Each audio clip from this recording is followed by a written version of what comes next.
बहुत बार ऐसा होता है कि हम मार्केट का एनालिसिस करते हैं तो हमें ये तो पता होता है कि किसी इवेंट से पहले कि मार्केट में रैली आने वाली है, लेकिन हम ये श्योर नहीं होते हैं कि मार्केट में रैली किस डायरेक्शन में आएगी।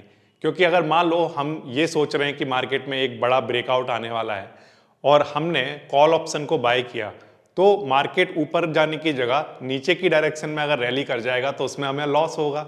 सिमिलरली अगर पुट वाली डायरेक्शन में हमने पुट ऑप्शन को बाय कर लिया लेकिन मार्केट ने ब्रेकआउट अपवर्ड डायरेक्शन में दे दिया तो वहां भी हमें लॉस हो जाएगा। तो अगर मान लो आपको ये तो पता हो कि हाँ कहीं कुछ ब्रेकआउट होने वाला है, कुछ रैली आने वाली है क्योंकि एक बड़ा इवेंट सामने है, लेकिन ये नहीं पता चल रहा कि मार्केट में रैली किस डायरेक्शन में आएगी, तो हमें एक ऐसी स्ट्रेटेजी की जरूरत होगी जो कॉल ऑप्शन को भी बाइंग करवाती हो, पुट ऑप्शन को भी बाइंग करवाती हो, जिससे हम डायरेक्शनल न्यूट्रल हो जाएं। हमें डायरेक्शन की टेंशन ना रहे, हमें ये टेंशन ना रहे कि अगर हमने एक पर्टिकुलर डायरेक्शन में हमने कोई चीज़ बाय कर ली तो अपोजिट डायरेक्शन में अगर चला गया तो रैली हो गई तो हमारा लॉस ना हो जाए। तो इसलिए हमें एक ऐसी स्ट्रेटेजी की ज़रूरत है जो डायरेक्शन पर डिपेंड ना करती हो। ऐसी ही एक स्ट्रेटेजी की बात करेंगे हम आज की क्लास। तो चलिए शुरू करते हैं और एक ऐसी स्ट्रेटजी को समझने की कोशिश करते हैं। उस स्ट्रेटजी का नाम है स्ट्राडल। एक स्ट्राडल जो होता है ये दोनों तरह के ऑप्शन को कंसिस्ट करता है। इसमें कॉल ऑप्शन की भी बातें होती हैं और पुट ऑप्शन की भी बातें होती हैं। ये जो कॉल और पुट ऑप्शन होंगे ये दोनों ही सेम स्ट्राइक पर या तो बाय किए जाएंगे या सेल किए जाएंगे, डिपेंडिंग ऑन आप कैसा स्ट्राडल बना रहे हो। और उन दोनों ऑप्शन की जो एक्सपायरेशन डेट होगी वो सेम होगी। इस तरह से एक सिंपल सा एक स्ट्राडल बनाया जाता है। अब क्योंकि इसमें कॉल और पुट दोनों इन्वॉल्व हैं, इसलिए ये जो स्ट्रेटजी है इसमें डायरेक्शन की आपको कोई टेंशन नहीं है, ये नॉन डायरेक्शनल स्ट्रेटजी बन जाती है। ठीक है, अब स्ट्राडल कैसे बनाते हैं ये तो आपको पता है कि कॉल और पुट दोनों पर काम करना है। लेकिन अगर मान लो आप कॉल और पुट दोनों को बाय कर रहे हो तो आप कहोगे कि आपने एक लॉन्ग स्ट्राडल बनाया है। अगर मान लो आप एक कॉल और पुट दोनों को सेल कर रहे हो ऑप्शन को, तब आप कहोगे कि आपने एक शॉर्ट स्ट्राडल बनाया है। तो डिपेंडिंग ऑन कि आप क्या करना चाहते हो, आप बाइंग करना चाहते हो या सेल करना चाहते हो, ये इस बात पर डिपेंड करेगा कि आपका मार्केट में एनालिसिस क्या है। अगर आप ये एनालिसिस कर रहे, मार्केट में आपका एनालिसिस ये कहता है कि मार्केट में रैली आ सकती है, तब आप उस केस में ऑफकोर्स बाइंग करोगे। और लेकिन अगर आपका एनालिसिस ये कहता है कि नहीं मार्केट साइडवेज ही रहेगा, तब उस केस में आप शॉर्ट स्ट्राडल बनाओगे, जिसकी बात हम नेक्स्ट वीडियो में करने वाले हैं। आज इस वीडियो में हम फोकस करेंगे सिर्फ और सिर्फ किस पर, लॉन्ग स्ट्राडल क्या होता है। लॉन्ग स्ट्राडल के केस में एक ट्रेडर क्या करता है, तो आंसर है long straddle is an option strategy where a trader buy one ATM call buy one ATM put. तो हमें एटीएम जो भी होगा मार्केट में, जिस भी स्टॉक या जिस भी अंडरलाइंग की आप बात कर रहे हो, उस अंडरलाइंग का जो भी एट द मनी का स्ट्राइक होगा वहां पर एक कॉल को बाय किया जाएगा और एक पुट को बाय किया जाएगा। ये दो कॉल और पुट हैं, ये सेम स्ट्राइक पर तो बाय किए ही जाएंगे, बट इस बात का ध्यान रखना पड़ेगा कि वहां पर जो एक्सपायरी है वो कैसी होनी चाहिए, सेम होनी चाहिए। तो इस तरह से एक लॉन्ग स्ट्राडल बिल्कुल सिंपली बनाया जा सकता है। आपने मार्केट में किसी भी अंडरलाइन को देखा, उसका जो भी एट द मनी है उसी का कॉल उसी का पुट बाय करना है, सेम एक्सपायरेशन वाला। ओके, ये तो लॉन्ग स्ट्राडल बन जाएगा। अब सवाल ये है कि लॉन्ग स्ट्राडल बनाया कब जाना चाहिए, तो आंसर है a trader expect strong movement but does not know the direction. सबसे इंपॉर्टेंट चीज यही है क्या, कि हमें ये नहीं पता कि मार्केट में डायरेक्शन क्या होगी, ये नहीं पता, लेकिन हाँ ये तो एक्सपेक्ट कर रहे हैं कि स्ट्रॉन्ग मूवमेंट आने वाले हैं। सपोज करो कोई मार्केट में एक इवेंट ऐसा होने वाला है, एक बड़ा इवेंट आने वाला है, तो ये तो आपको पता है कि हाँ मार्केट में अब रैली होने वाली है, बट डायरेक्शन के बारे में नहीं पता चल रहा कि किस डायरेक्शन में। क्योंकि किसी पर्टिकुलर स्टॉक में कोई न्यूज आएगी, वो न्यूज अच्छी भी हो सकती है, खराब भी हो सकती है। अच्छी होगी तो हो सकता है वो ऊपर की तरफ रैली कर जाए, स्टॉक का प्राइस बढ़े, और अगर न्यूज खराब हुई तो ऐसा भी हो सकता है कि वो डाउनवर्ड डायरेक्शन में चला जाए, स्टॉक का प्राइस डिक्लाइन भी कर सकता है। तो हमें नहीं पता कि डायरेक्शन क्या है। तो अगर हम एक्सपेक्ट कर रहे हैं कि हाँ मूवमेंट तो होंगे, तब हमें लॉन्ग स्ट्राडल बनाना चाहिए। अब basically it is a volatility based strategy. Volatility based इसलिए कह रहा हूं कि दोनों में से कुछ भी हो, चाहे बैड न्यूज हो चाहे गुड न्यूज हो, अगर वोलाटिलिटी बढ़ेगी मार्केट में तभी आपका मोमेंटम के बेसिस पर ही ये स्ट्रेटजी में आप प्रॉफिट कर सकते हैं। ये बात आपको क्लियर हो रही है। तो यहाँ पर वोलाटिलिटी बेस्ड स्ट्रेटजी है, नॉट अ डायरेक्शन प्रेडिक्शन। किसी भी डायरेक्शन को प्रिडिक्ट करने की इसमें जरूरत नहीं पड़ेगी।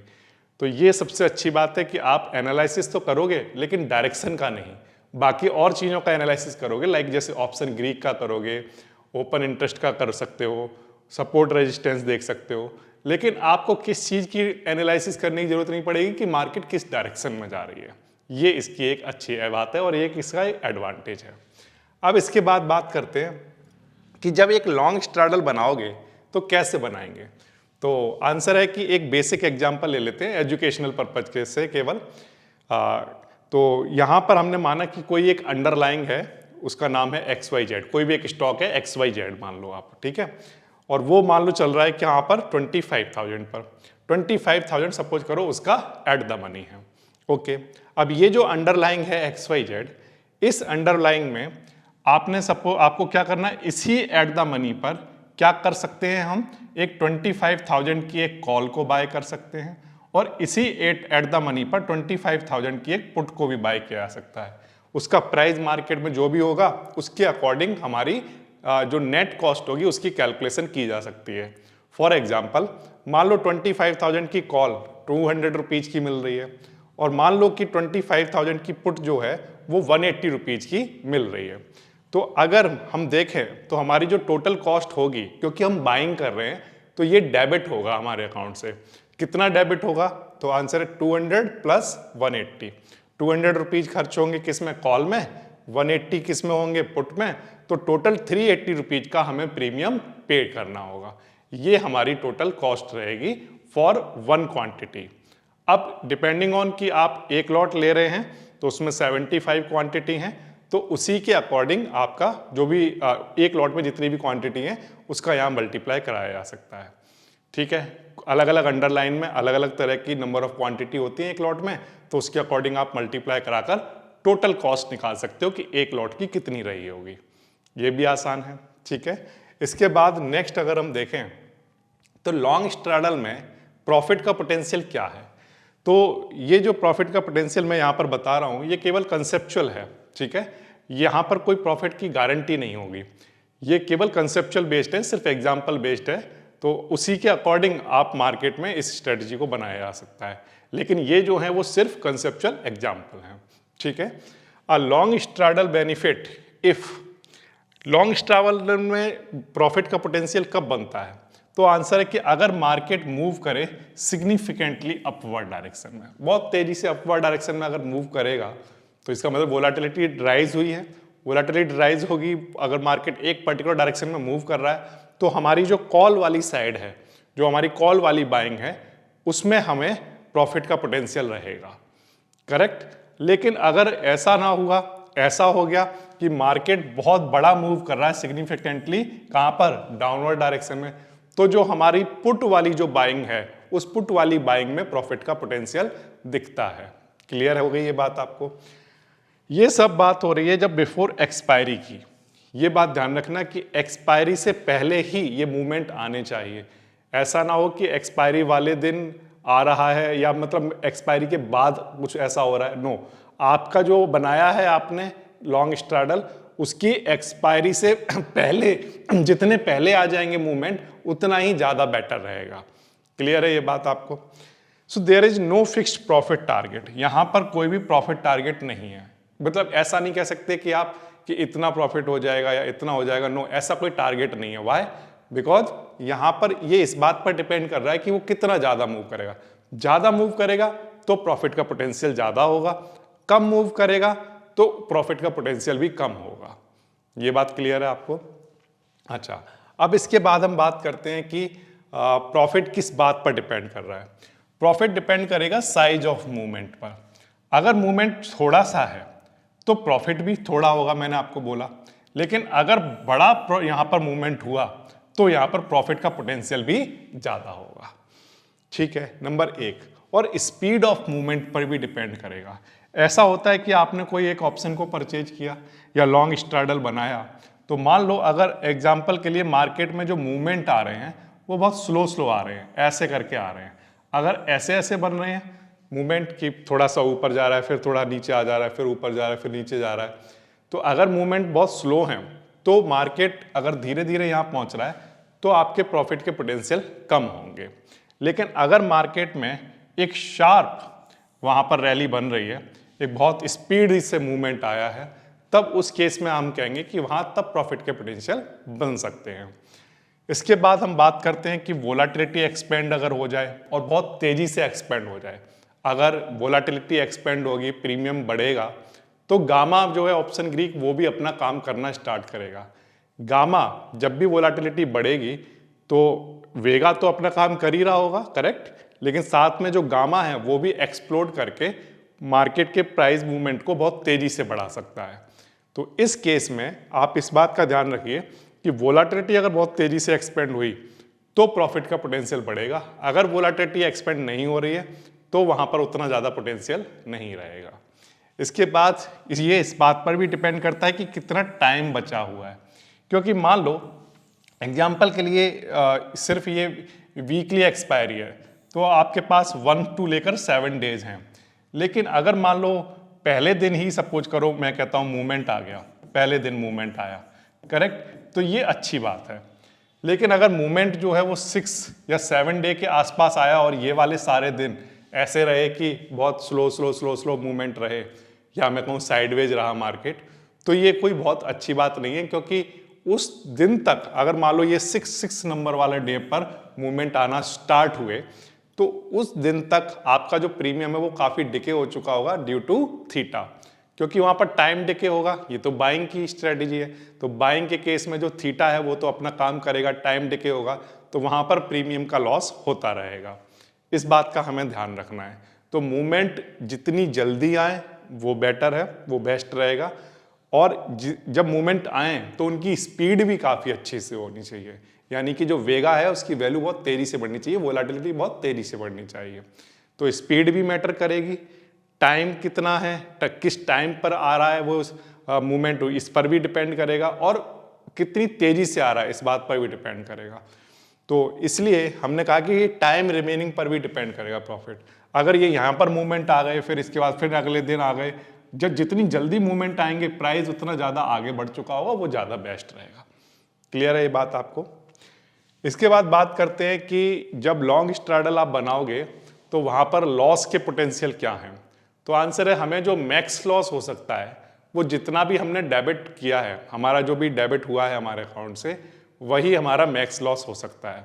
क्योंकि एज एन ऑप्शन बायर हमारे पास एक राइट है कि अगर हमारा बड़ा लॉस भी मार्केट में दिख रहा है तो हमारे पास ये राइट है कि हम अपना जो मैक्सिमम डेबिट अकाउंट, जो डेबिट वाला अमाउंट है, सिर्फ उसी का ही लॉस कराएं, बाकी उससे बड़ा लॉस ना लें। मान लो एग्जाम्पल के लिए कहता हूं कि जो हमारा अंडरलाइंग है XYZ वो 25,000 के आसपास ही एक्सपायर हो जाता है। अगर वो 25,000 पर ही बनाया गया था और 25,000 के आसपास ही एक्सपायर हो गया, तो उस केस में जो हमारा जो प्रीमियम है, जो टोटल प्रीमियम है, वो टोटल प्रीमियम का लॉस होगा। लेकिन ये जो लॉस होगा ये मैक्स लॉस होगा, इससे ज़्यादा का लॉस नहीं हो सकता। तो बोथ ऑप्शन एक्सपायर वर्थलेस। उस केस में क्या होगा, अगर 25,000 पर ही हमने बाय किया था, दोनों को, कॉल को भी पुट को भी, और 25,000 पर ही अगर वो ऑप्शन एक्सपायर हो जाते हैं तो वो वर्थलेस एक्सपायर हो जाएंगे।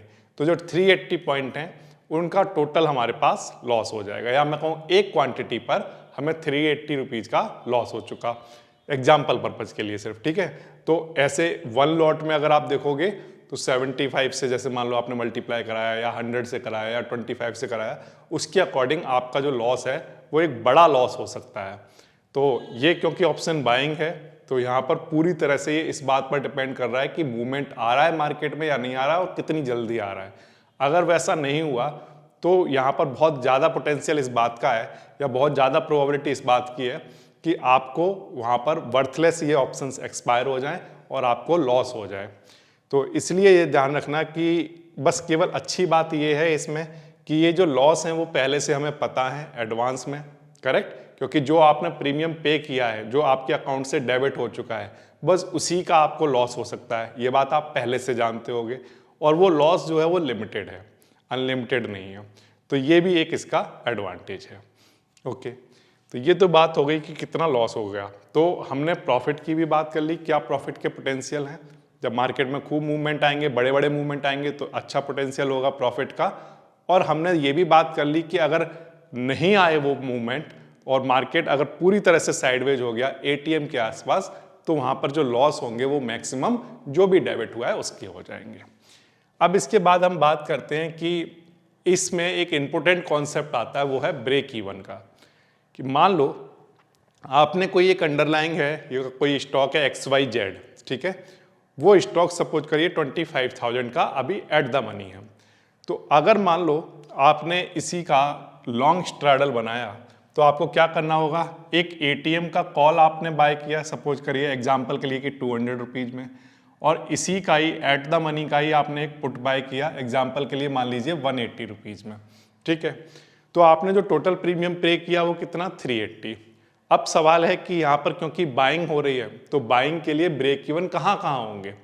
तो आंसर है कि यहाँ पर जो भी आपकी स्ट्राइक है एट द मनी की, उस स्ट्राइक में अगर आप इस प्रीमियम को ऐड करा दोगे तो आपका अपर वाला जो ब्रेक इवन है वो निकल कर आ जाएगा। तो 25,000 में हमने जो प्रीमियम पे किया था 380, वो ऐड कराया था 25,380, ये हमारा ब्रेक इवन बन जाएगा अपर वाला, ठीक है। ये केवल हाइपोथेटिकल एक एग्जांपल दे रहा हूँ। अच्छा, फिर इसके बाद इसी स्ट्राइक में से अगर आपने 380 माइनस करा दिया तो ये आपका क्या बन जाएगा, 24,620, ये आपका लोअर वाला ब्रेक इवन बन जाएगा। तो ब्रेक इवन निकालना तो बहुत आसान है, जो भी आपकी स्ट्राइक है उसमें प्लस करो तो अपर ब्रेक इवन, माइनस कर दो अगर जो भी प्रीमियम पेड किया है उसको, तो लोअर ब्रेक इवन निकल जाता है। तो बड़े आसानी से इसके ब्रेक इवन भी निकाले जा सकते हैं, निकाल लोगे बहुत आसानी से। अब इसके बाद हम बात करते हैं कि जो लॉन्ग स्ट्रैडल जब आपने बनाया तो इसका प्रॉफिट का जो ग्राफ दिखता है, कंसेप्चुअल पर्पज से मैं केवल एग्जांपल के लिए सिर्फ ये दिखा रहा हूँ आपको कि ये कुछ ऐसा दिखाई देगा कि जो आपने आपका एट द मनी का जो स्ट्राइक था, है ना, उस स्ट्राइक पर अगर एक्सपायरी होती है तो ये मैक्स लॉस की कंडीशन बनेगी, करेक्ट। और अगर ये एटीएम से ब्रेक इवन के बीच में कहीं पर होगा तो ये मैक्स लॉस से लॉस तो होगा बट वो मैक्स लॉस के कंपैरिजन में कम रहा होगा। जितना ये ब्रेक इवन के पास पहुंच चुका होगा एक्सपायरी तक, उतना ही आपका लॉस कम होगा, लेकिन जितना ये एट द मनी के आसपास रहेगा उतना ही मैक्स लॉस के आसपास आप रहोगे ग्राफ में, करेक्ट। फिर इसके बाद अगर बात करते हैं कि अगर ये ब्रेक इवन से आगे निकल जाता है हमारा अपर वाले ब्रेक इवन से, तो इस साइड में जो पोटेंशियल है वो अनलिमिटेड हो सकता है। लेकिन इस साइड में अगर हम बात करें तो डाउनवर्ड डायरेक्शन में जो प्रॉफिट का पोटेंशियल है वो लिमिटेड है, क्योंकि कोई भी अंडरलाइन जीरो से नीचे नहीं जा सकता। अगर वो डाउनवर्ड डायरेक्शन में अगर वो गिरना भी स्टार्ट होता है, प्राइस डिक्लाइन भी होता है, तो डिक्लाइन होकर प्राइस क्या हो सकता है, जीरो हो सकता है। जैसे एग्जांपल के लिए कोई भी स्टॉक है XYZ सपोज करिए 100 रुपीज़ का, तो अगर वो स्टॉक गिरेगा तो गिरते गिरते जीरो हो सकता है, उससे ज़्यादा नहीं। तो इसलिए नीचे की साइड में जो प्रॉफिट के पोटेंशियल दिखते हैं वो लिमिटेड है, ठीक है। लेकिन अपर वाली साइड में प्रॉफिट के पोटेंशियल अनलिमिटेड दिखते हैं ग्राफ पर, या मैं कहूँ एग्जाम्पल में, ठीक है। इतनी बात आ रही है समझ में। तो आप हमेशा ये चाहोगे कि जब आपने इसको बनाया तो बड़े मूवमेंट आ जाए, जिससे कि ये जो अंडरलाइंग है वो हमारे ब्रेक इवन को क्रॉस कर जाए। क्योंकि याद रखना कि प्रॉफिट के पोटेंशियल सिर्फ तभी दिखाई देते हैं जब ये ब्रेक इवन को क्रॉस कर रहा है। अगर ये ब्रेक इवन को क्रॉस नहीं कर रहा है तो दोनों ब्रेक इवन के बीच में आपका लॉस का ही पोटेंशियल है, इस बात को हमें ध्यान रखना है। तो ग्राफ बहुत ही सिंपल सा है इसका। So this is long volatility strategy. Long volatility इसलिए कह रहे हैं क्योंकि ये पूरी तरह से डिपेंड करेगा कि मूवमेंट आया, वोलाटिलिटी राइज की या नहीं। अगर वोलाटिलिटी राइज की करेगा तो आपका ब्रेक इवन से क्रॉस होगा और इधर भी क्रॉस होगा, तभी आपका प्रॉफिट का पोटेंशियल बन पाएगा। इसीलिए हमने क्या कहा कि हम क्या कर रहे हैं, वोलाटिलिटी को लॉन्ग कर रहे हैं।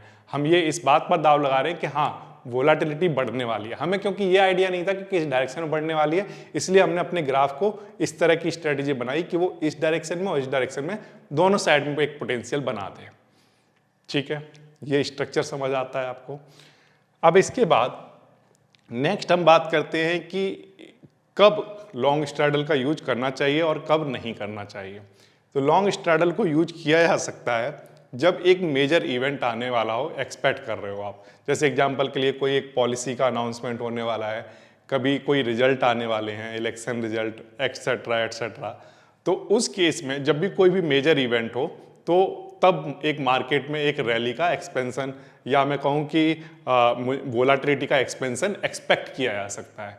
तो जब भी वोलाटिलिटी एक्सपेक्ट होगी तब उस केस में इस लॉन्ग स्ट्रैडल को बनाया जा सकता है। फिर इसके बाद volatility is expected to increase, ये मैं आपको बता चुका। Market is in the price compression. कई बार आपका मार्केट का एनालिसिस ये कहता है कि प्राइस जो है पहले जितना होना चाहिए, वोलाटिलिटी तो है मार्केट में लेकिन फिर भी प्राइस कम है। तो अब थोड़ा थोड़ा वोलाटिलिटी जैसे और बढ़ना स्टार्ट होगी तो आप ये एक्सपेक्ट करोगे कि क्योंकि प्राइस कंप्रेस्ड है तो अब ये हो सकता है कि वो ब्लो अप कर जाए या प्राइस बढ़ना स्टार्ट हो जाए जैसे जैसे वोलाटिलिटी बढ़ेगी। तो जब भी मार्केट में प्राइस कंप्रेशन देखने को मिलता है तब भी एक लॉन्ग स्ट्रैडल को बनाया जा सकता है। अब फिर से अगर मान लो डायरेक्शन कभी भी अनक्लियर हो तो ऑफ कोर्स लॉन्ग स्ट्रैडल का यूज किया जा सकता है। आप एक ऐसी स्ट्रेटजी के साथ काम करना चाहते हो जिसमें डायरेक्शन का झंझट ना हो कि डायरेक्शन को देखना पड़ेगा कि इधर जा रहा है इधर जा रहा है, वो सब ना करना हो तब भी इसको यूज किया जा सकता है। अब सवाल है कि इसको कब यूज नहीं करना है। तो ऑफ कोर्स ये पता चलता है कि मार्केट अगर साइडवेज रहेगा तो जो पे ऑफ ग्राफ है वो ये बताता है कि साइडवेज की कंडीशन में हमें लॉस होने के चांस रहेंगे, तो लॉस का पोटेंशियल ज़्यादा रहेगा, लॉस की प्रोबेबिलिटी ज़्यादा होगी। तो उस केस में मार्केट साइडवेज अगर होगा तो उस केस में लॉन्ग स्ट्रैडल को नहीं बनाया जाना चाहिए।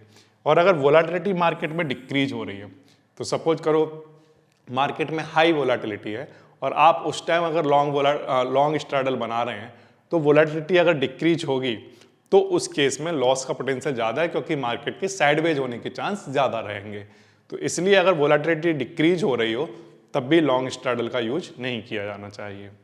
फिर इसके बाद बात करते हैं कि टाइम जो है वो पास होता जा रहा है बट मूवमेंट नहीं आ रहा है। जैसा कि मैंने बताया 1 to 7 डेज के बीच में अगर मूवमेंट जल्दी आ गए तब तो ठीक है, लेकिन अगर यहाँ पर टाइम पास हो गया और मूवमेंट लास्ट मूवमेंट पर भी आ रहे हैं जैसे कि 6 नंबर वाले डे में या 7 नंबर वाले डे में, तो उनका कोई ज़्यादा बेनिफिट होगा नहीं क्योंकि जो बहुत ज़्यादा टाइम पास हो भी चुका है उस टाइम की वजह से जो आपका प्रीमियम है वो डिक्लाइन हो गया होगा, उसको डिक्लाइन कर रहा होगा ऑप्शन ग्रीक थीटा, करेक्ट। तो इसलिए आप चाहोगे कि मूवमेंट जल्दी आए, टाइम पास ना हो। तो यहाँ पर जैसे जैसे टाइम पास होगा विदाउट मूवमेंट लॉन्ग स्ट्रैडल काम नहीं करेगा। Premium are already expensive. अब कई बार ऐसा होता है कि मार्केट में जो प्रीमियम है वो पहले से एक्सपेंसिव है। एक्सपेंसिव कब होते हैं? जब वोलाटिलिटी हाई होती है। तो अगर हाई वोलाटिलिटी पर बात करें तो क्योंकि वो पहले से एक्सपेंसिव हैं और आप अगर उन्हें एक्सपेंसिव पर ही बाय कर रहे हो तो फिर नेक्स्ट चांस क्या है कि वोलाटिलिटी डिक्रीज होगी तो जो प्राइस है वो भी डिक्लाइन करेगा तो आपका प्रीमियम डिके होगा।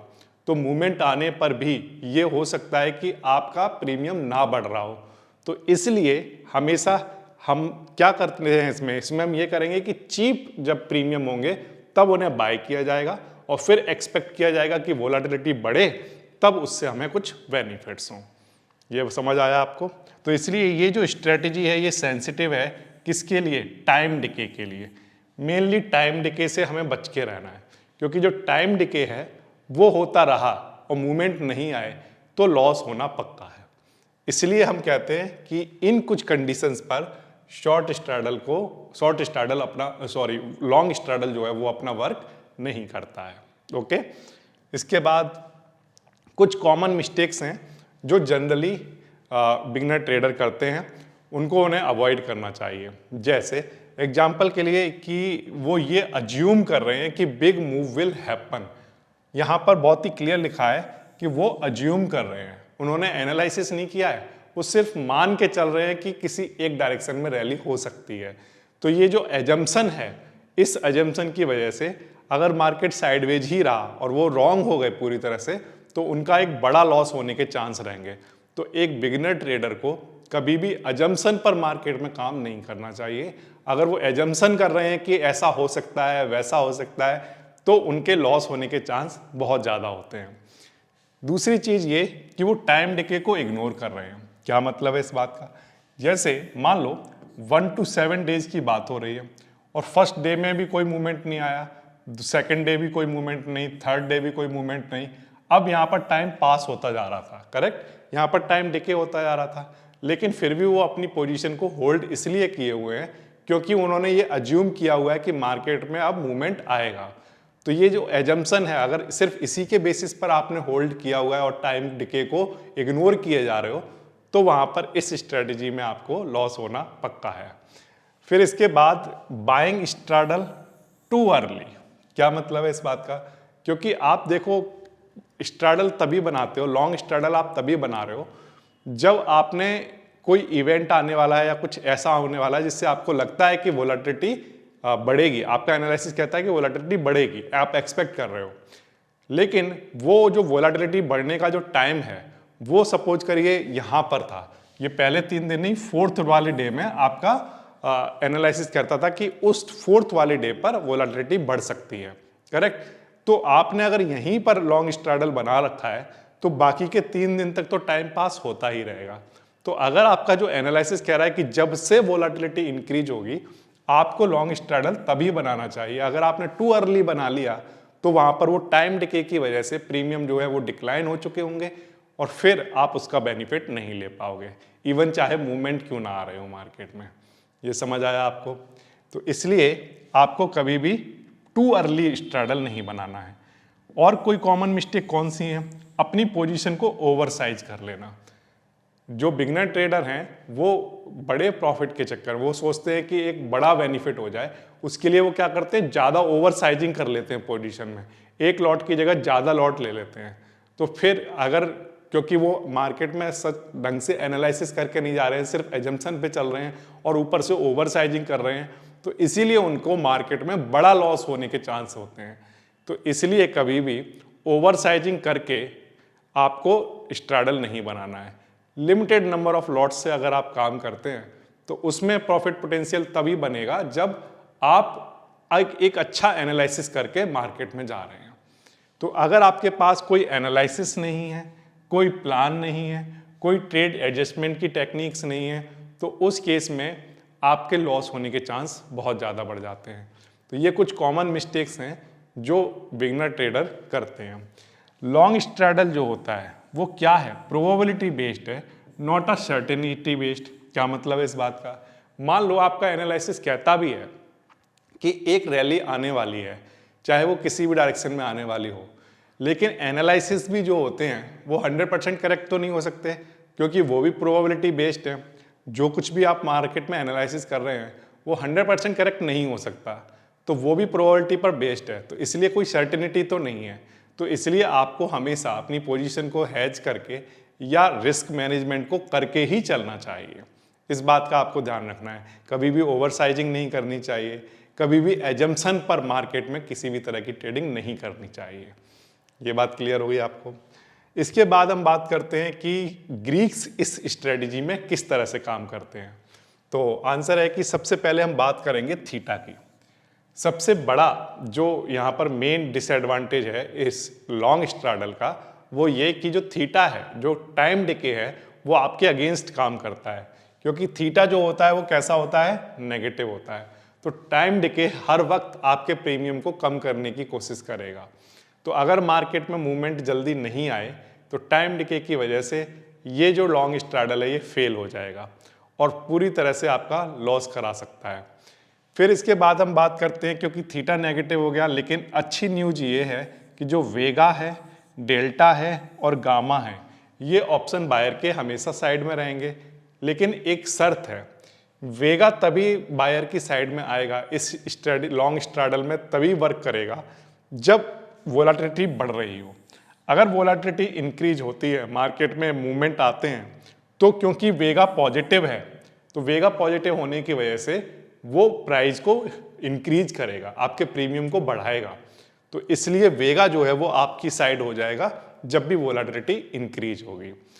अगर हम डेल्टा की बात करें तो डेल्टा जब आप एंट्री करते हो तो क्योंकि यहाँ पर एक कॉल और पुट दोनों ही वहाँ पर इन्वॉल्व हैं, तो पुट का मान लो एग्जांपल के लिए कहता है कि डेल्टा मान लो -0.5 है और मान लो कॉल का +0.5 है, तो जब हम उनको ऐड करते हैं तो आंसर 0 बनता है। तो नियर जीरो होता है डेल्टा जब आपने एंट्री की, क्योंकि आपने कॉल और पुट दोनों बाय किए हैं। लेकिन जैसे ही मार्केट में मोमेंटम आते हैं तो जो डेल्टा है वो जीरो नहीं रहता है, वो डिपेंडिंग ऑन कि किस डायरेक्शन में मार्केट जा रहा है उसी डायरेक्शन का हिसाब से डेल्टा जो है वो अपनी वैल्यू को चेंज कर लेता है। एग्जाम्पल के लिए मान लो मार्केट अपवर्ड डायरेक्शन में जा रहा है तो डेल्टा की वैल्यू पॉजिटिव डायरेक्शन में शिफ्ट होना स्टार्ट हो जाएंगी और वो +1 को अप्रोच करना स्टार्ट करेंगी। लेकिन अगर मान लो मार्केट डाउनवर्ड डायरेक्शन में जा रहा है तो उस केस में जो डेल्टा की वैल्यू है वो -1 को अप्रोच करना स्टार्ट कर देंगी। तो डेल्टा स्टार्टिंग में सिर्फ नियर जीरो है, बाद में डायरेक्शन पर डिपेंड करता हुआ वो अपनी वैल्यू को चेंज करेगा। अब मान लो मार्केट में मूवमेंट आ रहे हैं, चाहे वो किसी भी डायरेक्शन में आ रहे हो, तो जो सबसे ज़्यादा आपको बेनिफिट कराने वाला ग्रीक है इस केस में वो है गामा, क्योंकि गामा जो है वो पॉजिटिव है। अगर मार्केट में मूवमेंट आते हैं तो ये प्राइस को बहुत तेजी से बढ़ाने का काम कर सकता है। ये बात ध्यान रखेंगे, गामा ब्लास्ट होगा तो उस केस में जो गामा डेल्टा की वैल्यू को बढ़ाएगा और डेल्टा क्या करेगा, प्रीमियम को बढ़ाएगा। तो गामा आपके सपोर्ट में है इसमें। तो 3 चीज़ें ऐसी हैं जो पॉजिटिव हैं इस स्ट्रैडल के लिए, केवल एक चीज़ ऐसी है जो नेगेटिव है और जो इन 3 पर भारी पड़ती है इन जनरली, क्योंकि जो टाइम है वो तो हर वक्त काम करता है अपना। ये चीज़ें कभी काम कर रही हैं कभी नहीं कर रही हैं। जैसे कि वेगा जो है वो वोलाटिलिटी पर डिपेंड है, अगर वोलाटिलिटी नहीं बढ़ रही है तो वेगा अपना काम नहीं कर रहा है। डेल्टा और गामा ये अपना काम तभी करेंगे जब प्राइस में मूवमेंट आ रहे होंगे, अगर मूवमेंट नहीं आ रहे हैं तो ये अपना काम नहीं कर रहे हैं। तो ये तो सिर्फ तभी आपके लिए काम करेंगे जब प्राइस में मूवमेंट आएंगे। लेकिन प्राइस में मूवमेंट आ रहे हों या ना आ रहे हों, टाइम तो अपना काम हमेशा करता रहेगा। तो इसलिए थीटा हर वक्त आपके अगेंस्ट काम करेगा। ये आपके लिए सिर्फ तभी काम करेंगे जब वोलाटिलिटी बढ़ेगी, इंक्रीज होगी। ओके, अब इसके बाद हम बात करते हैं कि ये तो बात हो गई ग्रीक्स की। तो इनसे सिर्फ एक ही बात समझ आती है कि जो लॉन्ग स्ट्रैडल है वो बेसिकली वोलाटिलिटी के बारे में ही है।